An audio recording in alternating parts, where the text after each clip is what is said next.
لا يدخل الجنت قاطع، اور دوسری حدیث فرمایا کہ لا يدخل الجنت عاق، دونوں کا ایک ہی مطلب ہے، قطع رحمی کرنے والا، فرمایا کہ جنت میں داخل نہیں ہوگا۔ رشتہ داروں سے رشتے توڑنے والا، صلہ رحمی کا بہت ساری حدیثوں میں حکم ہے، بہت آپ نے اس پر زور دیا ہے، تاکید فرمائی کہ لوگوں کے ساتھ صلہ رحمی کرو، رشتہ داروں کے ساتھ صلہ رحمی کرو، ان کے ساتھ حسن سلوک کرو، تعلق جوڑ کے رکھو، اگر وہ توڑنا بھی چاہیں تو تم ان کے ساتھ جوڑو، فرمایا کہ یہ اصل صلہ رحمی ہے۔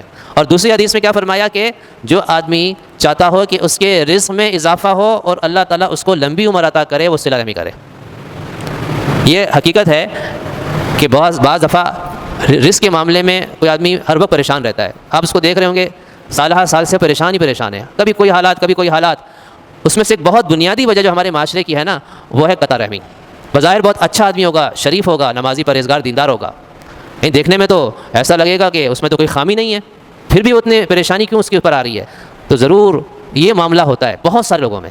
یہ ہمارے معاشرے کا ایک بہت بڑا المیہ ہے کہ ہم نے بہت سے ایسے قریبی رشتہ دار، بعض ایسے بھی ہوتے ہیں وہ اپنے والد سے انہوں نے بات چیت چھوڑی ہوئی ہے، پکے نمازی دیندار ہیں، لیکن زمانہ ہو گیا والد سے ملاقات ہی نہیں کرتے، بات چیت ہی نہیں کرتے، ایسا ناراض ہو کے بیٹھ گئے۔ تو یہ اس سے بڑی قطع رحمی کیا؟ سب سے بڑی قطع رحمی تو یہی ہے نا کہ والدین سے آدمی قطع رحمی کرے، جن کا سب سے بڑا اللہ کے بعد سب سے بڑا حق جن کا والدین کا ہے، اور اس سے آدمی قطع رحمی کر کے بیٹھ جائے اور کہے کہ بھائی ہر ایک اپنی انا میں بیٹھا ہوا ہے۔ اصل میں مسئلہ ہوتا ہے انا کا، کہ میں بڑا ہوں، بھائی والدین کے سامنے کوئی بڑا نہیں ہے، بڑے سے بڑا انسان بھی اپنے والدین سے چھوٹا ہی رہتا ہے۔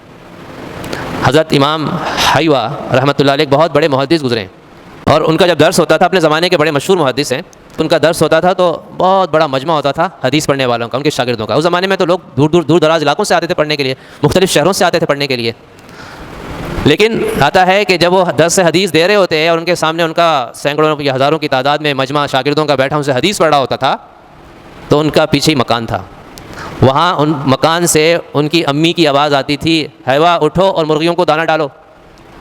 جیسے یہ کان میں آواز پڑی، درس بند کیا اور فوراً گئے مرغیوں کا دانہ ڈالنا شروع کر دیا۔ شاگرد دیکھ رہے ہیں کہ اتنے بڑے وقت کے محدث ہیں لیکن کیا کام کر رہے ہیں؟ تو یہ ہے والدین کی طاعت۔ اس وقت سب انسان چھوڑ دیتا ہے کہ جب والدین کا حکم آ جاتا ہے۔ اس لیے فرمایا نا کہ اگر والدین نماز کے وقت بھی بلائیں اور آدمی نماز پڑھ رہا ہو، نفل نماز، تو ان کو جواب دینا واجب ہے۔ حالانکہ نفل نماز توڑنا جائز نہیں ہے عام حالت میں، نماز تو نفل ہوتی ہے، لیکن علماء نے لکھا ہے کہ جب آدمی ایک دفعہ نفل نماز کی نیت باندھ لے تو اب اس کا پورا کرنا واجب ہو جاتا ہے۔ اسی وجہ سے اگر اس کو درمیان میں توڑنا پڑ جائے تو اس کا لوٹانا واجب ہوتا ہے۔ ویسے شروع کرنا واجب نہیں تھا، لیکن شروع کرنے پر واجب ہو جاتی ہے وہ۔ اب اگر وہ چھوڑے گا توڑے گا تو اس کو لوٹانا واجب ہوگا۔ تو اب گویا کہ اس کے لیے توڑنا جائز نہیں ہے جو آدمی نفل نماز پڑھ رہا ہو، لیکن والدین کا اتنا بڑا حق ہے کہ اگر وہ بلائیں تو ان کی خاطر نماز کا توڑنا بھی واجب ہے۔